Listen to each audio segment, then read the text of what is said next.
2019 সালে আমি Putin, Macron ও মার্কেলের সাথে চুক্তি করেছিলাম। আমরা একটি যুদ্ধবিরতিতে স্বাক্ষর করেছি।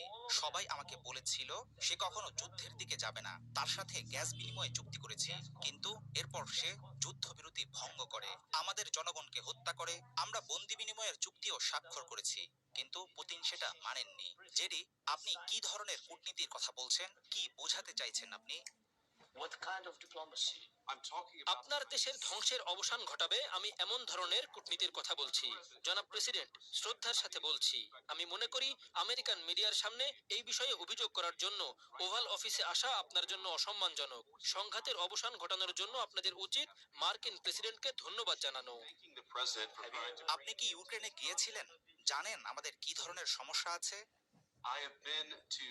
আমি আসলে সেখানকার খবরাখবর দেখেছি।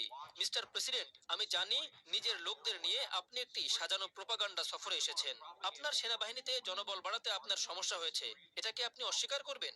মার্কিন যুক্তরাষ্ট্রের ওভাল অফিসে এসে আপনার দেশকে যারা ধ্বংসের হাত থেকে বাঁচাতে চাইছে এমন প্রশাসনকে আক্রমণ করার বিষয়টি কি আপনি সম্মানজনক কিছু মনে করেন? অনেক প্রশ্ন আছে। যুদ্ধের সময় সবারই সমস্যা থাকে, এমনকি আপনাদেরও। কিন্তু আপনাদের সুন্দর সমুদ্র আছে, সেটার সুবিধা আপনি হয়তো এখন অনুভব করতে পারবেন না, তবে ভবিষ্যতে আপনি সেটা বুঝবেন।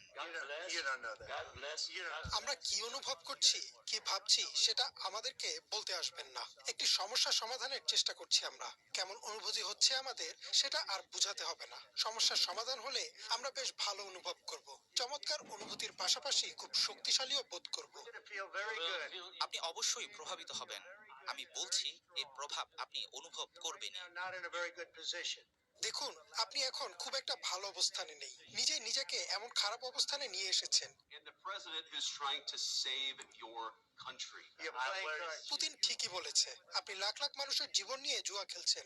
একবার ভেবে দেখুন, আপনি তৃতীয় বিশ্বযুদ্ধ নিয়ে জুয়া খেলছেন, আর আপনি যা করছেন সেটা দেশের প্রতি অত্যন্ত অসম্মানজনক। আপনাকে সাহায্য করার কথা যারা বলেছে তাদের চাইতে এই মার্কিন যুক্তরাষ্ট্রই আপনাকে অনেক বেশি সমর্থন দিয়েছে। জেলেনস্কি, আপনি কি একবার ধন্যবাদ দিয়েছেন? আমাদের দেশে শেষ পর্যন্ত আমরা শক্ত আছি। যুদ্ধের শুরু থেকেই আমরা একা ছিলাম এবং আমরা কৃতজ্ঞ।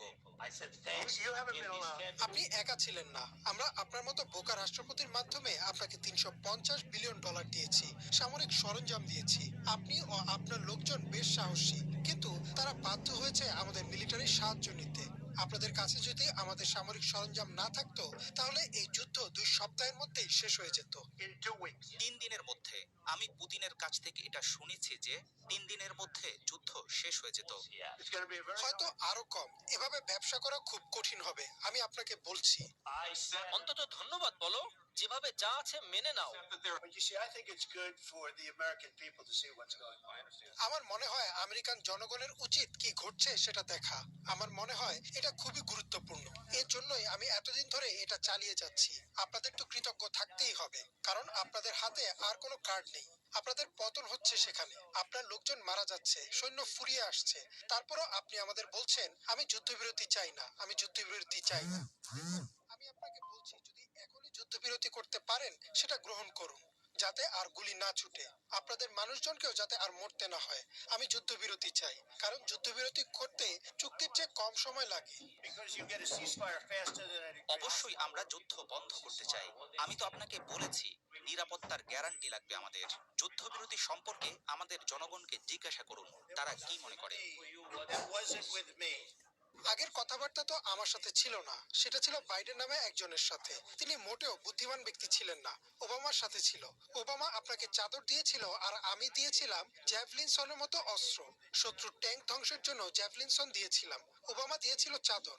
এখানে আসল কথা হলো ওবামা দিয়েছিল চাদর আর ট্রাম্প দিয়েছে জ্যাভলিনসন। আপনাকে বলতে চাই আপনাদের আরো কৃতজ্ঞ হতে হবে, কারণ কোনো কার্ড তো আপনাদের হাতে নেই। আমাদের সাথে থাকলে আপনাদের কার্ড আছে, কিন্তু আমাদের ছাড়া আপনাদের কিছুই নেই। তিনি জানতে চাইছেন যদি রাশিয়ার যুদ্ধবিরতি ভঙ্গ করে, যদি এখনই আপনার মাথায় বোমা পড়ে, যদি তারা এটা ভেঙে ফেলে, তাহলে কি হবে আমি জানি না। বাইডেনকে সম্মান করেনি বলে তারা বাইডেনের সাথে সম্পর্ক ভেঙেছে, তারা ওবামাকেও সম্মান করেনি। তারা আমাকে সম্মান করে। পুতিন আমার সাথে অনেক কঠিন পরিস্থিতির মধ্য দিয়ে গেছেন। তিনি একটি নকল উইচ হান্টের মধ্য দিয়ে গেছেন, যেখানে পুতিনকে তারা ব্যবহার করেছে এর সাথে রাশিয়াকেও। আপনি কি কখনো সেই চুক্তির কথা শুনেছেন? সেটা ছিল একটি ভুয়া চুক্তি। পুরোটাই ছিল ডেমোক্র্যাটদের একটা কেলেঙ্কারি। আমি শুধু এতটুকুই বলতে পারি, পুতিন হয়তো ওবামা ও বুশের সাথে চুক্তি ভেঙেছেন, তিনি হয়তো বাইডেনের সাথেও চুক্তি ভেঙেছেন। আমি জানি না কি হয়েছে, কিন্তু তিনি তো আমার সাথে চুক্তি ভাঙেননি। পুতিন একটি চুক্তি করতে চান, আমি জানি না আপনি চুক্তি করতে পারবেন কিনা। মার্কিন যুক্তরাষ্ট্র ছাড়া আপনি একজন দুর্ধর্ষ লোক হতে পারবেন বলে আমি মনে করি না। আপনার জনগণ সাহসী,